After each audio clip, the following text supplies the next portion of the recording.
Sir cinema രംഗത്തേക്ക് വരാനുണ്ടായ സാഹചര്യം എന്തായിരുന്നു ഒന്ന് വിശദീകരിക്കാം. ഞാൻ ഈ കോളേജിൽ പഠിച്ചുകൊണ്ടിരുന്ന കാലത്ത്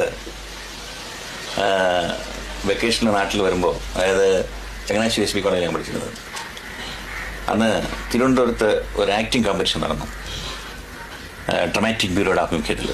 ഞാൻ പേര് കൊടുത്തപ്പോൾ പോകാതിരിക്കാൻ നിവർത്തില്ല. എന്നിട്ട് ഞാൻ ഒഴിയാൻ നോക്കിയത് വേണ്ട, അതൊക്കെ വലിയ അമച്ചർ ആർട്ടിസ്റ്റൊക്കെ വരുന്ന സ്ഥലത്ത് നമ്മൾ പോയി നാണം കിടണ്ടെന്നൊക്കെ പറഞ്ഞൊരു സമ്മതിക്കില്ല. അവർ രണ്ടും കൂടെ പിടിച്ചെടുത്തുണ്ടായാൽ രണ്ടുപേര് അവരുടെ പേര് അറിഞ്ഞിരിക്കേണ്ട. ഒന്ന് mister Anoor Keshavan Nair, public service commission secretary ആയിട്ട് റിട്ടയർ ചെയ്ത ആളാണ് അദ്ദേഹം. പിന്നെ ഒരാൾ എൻ്റെ വേറെ സ്നേഹിതൻ മിസ്റ്റർ വേലപ്പൻ നായർ, അനിയൻ എന്നാണ് ഞങ്ങൾ അദ്ദേഹത്തെ വിളിക്കുന്നത്. ഇനി ഇവർ രണ്ടും കൂടെ നമ്മളെ നിർബന്ധിച്ചാണ് ട്രിവാൻഡ്രത്ത് കൊണ്ടുപോയത്. ഇതൊന്നും അവിടുത്തെ ഈ ആക്ടിങ് കോമ്പറ്റീഷൻ എന്ന് പറയുന്നത് 9 മിനിറ്റ് തരും. ഈ 9 മിനിറ്റിൽ 3 രസം അഭിനയിച്ച് കാണിക്കണം: ശോകം, രൗദ്രം, ഹാസ്യം. ശോകം ഒരു 3 മിനിറ്റ് അഭിനയിച്ചത് ഹരിശ്ചന്ദ്ര മഹാരാജാവ് നാടും വീടും കൊട്ടാരവും ഒക്കെ ഉപേക്ഷിച്ച് പോകുന്നത്.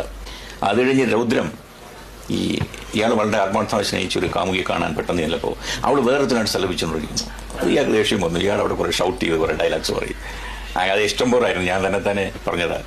അപ്പോൾ തോന്നി തട്ടി വിട്ടുവെന്നേ ഉള്ളൂ. അത് കഴിഞ്ഞ് ഹാസ്യം.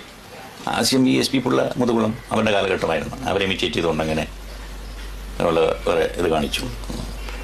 അവസാനം റിസൾട്ട് വന്നപ്പോൾ എനിക്കായിരുന്നു ഫസ്റ്റ് പ്രൈസ്.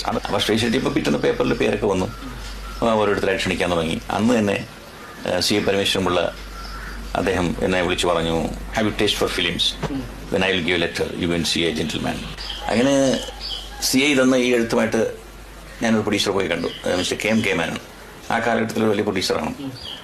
അപ്പോൾ അദ്ദേഹം ത്യാഗസിംഗ് എന്ന പടമെടുത്തുകൊണ്ട് ഇരിക്കുന്ന അവസരം. അത് പടം, അതിൻ്റെ കഥ എഴുതി കെ ബാലകൃഷ്ണനാണ്. കെ ബാലകൃഷ്ണൻ എനിക്ക് നേരത്തെ പരിചയമുള്ള ആളാണ്.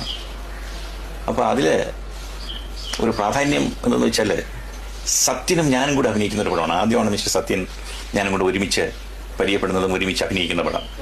പക്ഷെ ഞങ്ങൾ റിഹേഴ്സലൊക്കെ നടത്തി വെച്ചു. അദ്ദേഹത്തിൻ്റെ ഒരു 2000-3000 അടി എടുത്തു മിസ്റ്റർ സത്യൻ്റെ. എൻ്റെ എടുക്കാൻ സാധിച്ചില്ല ഈ ത്യാഗസിംഗ് എന്ന പടത്തിൽ. അപ്പോൾ അങ്ങനെ ഇരുന്നപ്പോഴാണ് എനിക്ക് സേലത്ത് നിന്നൊരു ടെലഗ്രാം കിട്ടുന്നത്, മരുമകൾ എന്ന് പറഞ്ഞ ഈ മലയാള പടത്തിലെ കഥാനായകനായിട്ട്. അങ്ങനെ ആ ടെലഗ്രാം കിട്ടി. ഞാൻ നേരെ അവിടെ ചെന്നു. സേലത്താണ് ആദ്യമായിട്ട് ഹരിശ്രീ കുളിക്കുന്നത്, തമിഴ്നാട്ടിലാണ്, സേലം രത്ന സ്റ്റുഡിയോ. അവിടെ ചെന്നു, ഡയറക്ടറെ പരിചയപ്പെടുത്തി. മിസ്റ്റർ ചാരി എന്ന് പറയുന്ന ഒരാൾ. പടം അഭിനയിച്ചു. കുറച്ച് ദിവസം എനിക്ക് അവിടെ നിൽക്കാൻ സാധിച്ചുള്ളൂ. ഒരു ഹോം സിക്നസ് ഒന്ന് ഞാൻ തിരിച്ചു വന്നു. ആ പടം ശരിയായിട്ട് കംപ്ലീറ്റ് ചെയ്യാനൊന്നും എനിക്ക് സാധിച്ചില്ല. പടം റിലീസായി ഭയങ്കര ഫ്ലോപ്പായി. പടം വലിയ പരാജയം എനിക്ക്. പക്ഷേ ഇത് ഇറങ്ങുന്നതിന് മുമ്പ് തന്നെ KNK ആലപ്പുഴ ശ്രീ കുഞ്ചാക്കോ ശ്രീ കോശി രണ്ടുപേരുണ്ട്, കുഞ്ചാക്കോ കോശി KNK. അവർ ജീവിത നൗകയൊക്കെ എടുത്ത് വലിയ പ്രസിദ്ധി നിൽക്കുന്ന അവസരം. അപ്പോൾ അവരുടെ നെക്സ്റ്റ് പടമാണ് വിശപ്പിൻ്റെ വിളി. അതിലെന്നെ നായകനായിട്ട് വിളിച്ചു. അതിൽ കോൺട്രാക്ട് സൈൻ ചെയ്തു.